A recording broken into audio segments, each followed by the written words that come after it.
Hey, hi, hello. It's your man, Jog, aka Jake, according to an anonymous source, and we're back at it again here with another video. In this one, I wanted to add a couple more things about toxic masculinity. I'm gonna give a more concrete definition, give 3 examples of it, and talk more about these examples and why, toxic masculinity isn't so healthy for us all as a whole in society, but more specifically, why it's unhealthy within the context of masculinity. I think it's important to talk about what's going to make men better the right way, and that isn't really seen right now. You can see actually rampant exploitation of all different kinds of disenfranchised men capitalizing on their issues to garner the exploiter's benefit. Even those tidbits of what may seem like excellent advice to men is almost always laced with a faint dose of toxic masculinity. I don't use this term sloppily. I already had a good idea of what the official definition might be, but I just went with 2 and looked them up to give really official, concrete definitions to seem, the ones that seem pretty decent and fulfilling, and you guys can tell me what you think. So the first one I got was from Google.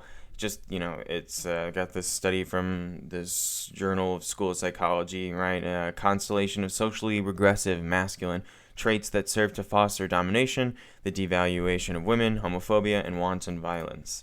And then there's the dictionary.com definition, which is the cultural concept of manliness that glorifies stoicism, strength, virility, and dominance, and that is socially maladaptive or harmful to mental health.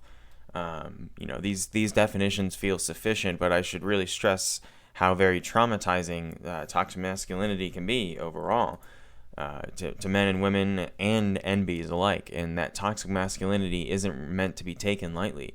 I want to tackle 3 of these examples that both of these definitions include, and I want to try to lay out why they might be considered lackluster. Alright, so the 3 examples of toxic masculinity, first one I've got is weaponized and internalized homophobia. Systemic homophobia has been used to lessen the extent of and ultimately control men's possible behavior, used by people who benefit from the toxicity or by people who were just unknowingly perpetuating the toxicity. It shows up all the same. There are different versions of calling things gay when men do it, even though women don't always have the same sexuality weaponized against them in this way. Some examples, right? Anytime men are singing, drawing, painting, playing and making music, dancing, right? Gay. Classic. For myself, even now, as I push through this stuff with even dialectics and analysis and emotional personal work, saying, I care about you, bro, or I love you, man, to your homies still feels a little odd. Sometimes in men's healthy intimacy with women, some men report experiencing indifference, apathy, or even active hostility or resentment from the women when they express themselves. I believe many or even just most of my fellow dudes are ready to move on from this toxic masculinity stuff. I think there's a deep down calling and desire to move past it. I admit that I think a pretty common popular form of expression rising right now between men to express affection is homoeroticism, which in many ways in my mind can be a counter to homophobia.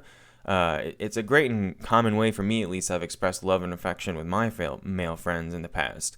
I think there's a fine line between bigotry and inclusion here, but I really believe like the kiss your homie goodnight, right? Expressions and like that are showing men are very much not only ready to move on from these previous infantile perceptions about how our masculinity should present itself and move on to something genuine, albeit, ironic or joking, expressions of emotion.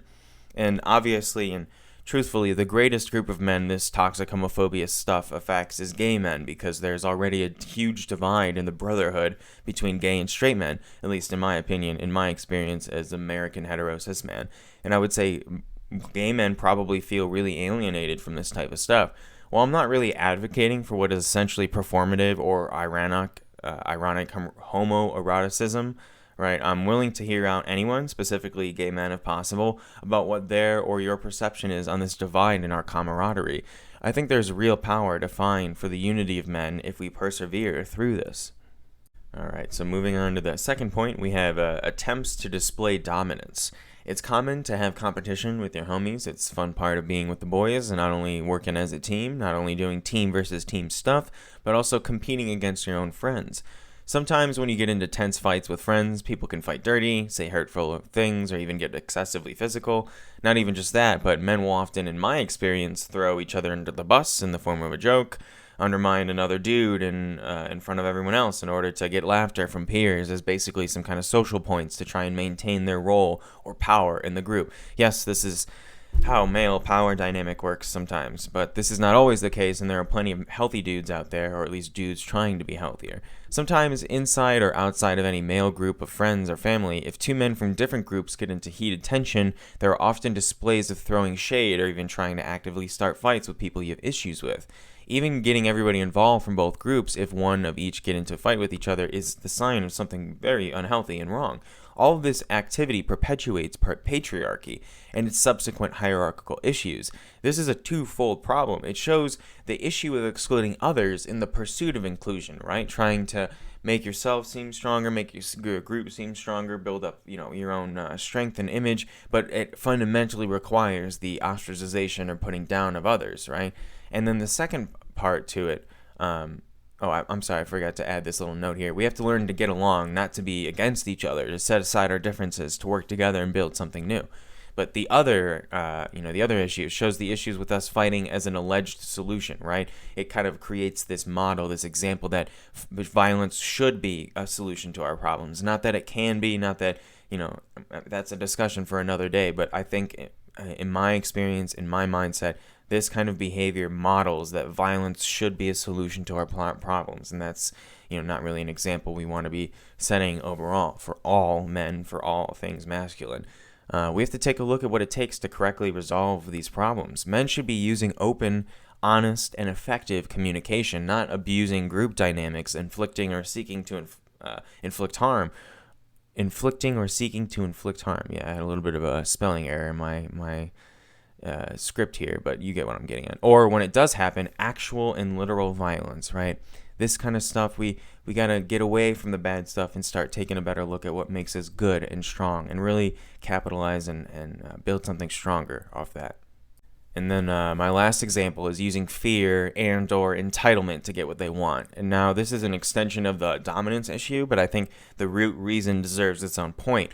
Regularly do I see men using using strength or height to bully other dudes into submission. I've had to deal with this myself. I'm a shorter man myself, and the amount of times that taller dudes have come up to me and stood up right against me and looked down at me to try to project intimidation, it's happened dozens of times, dude, dozens, and I'm just trying to exist.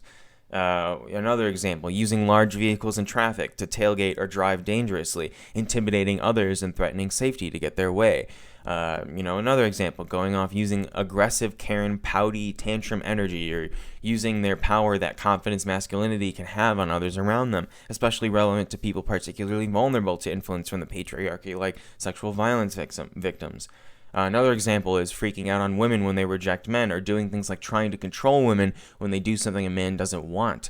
My last point here is recent research is coming out more and more that the sexual violence men commit against women, right, rape and harassment, all these terrible things and real problems in our society that's causing war. It's just terrible. This kind of violence that these really sick men commit against these women, the research is showing it's not just an issue of viewing women through objectification and the male gaze, but it's also an issue of these very unhealthy men, very evil, awful behavior. And it seems like in the research that they think in their own minds that they're reclaiming their masculinity and sexuality by subjecting women to some of the worst violence possible. And obviously that's just absurd, right? These are all different kinds of examples of this entitlement or this fear to get what so many men want, regardless of whether or not they deserve it or not. And it's kind of perpetuated within not just white supremacy in America, but also the patriarchy, and kind of really, all of these examples just show how toxic masculinity can really be. And we got to build something different. So much of what causes these issues hurts men and women alike, and even the people who don't identify alongside those genders, they also experience the pain and issues from this too. So much of what we dudes think brings us power and strength only shows how weak we really are.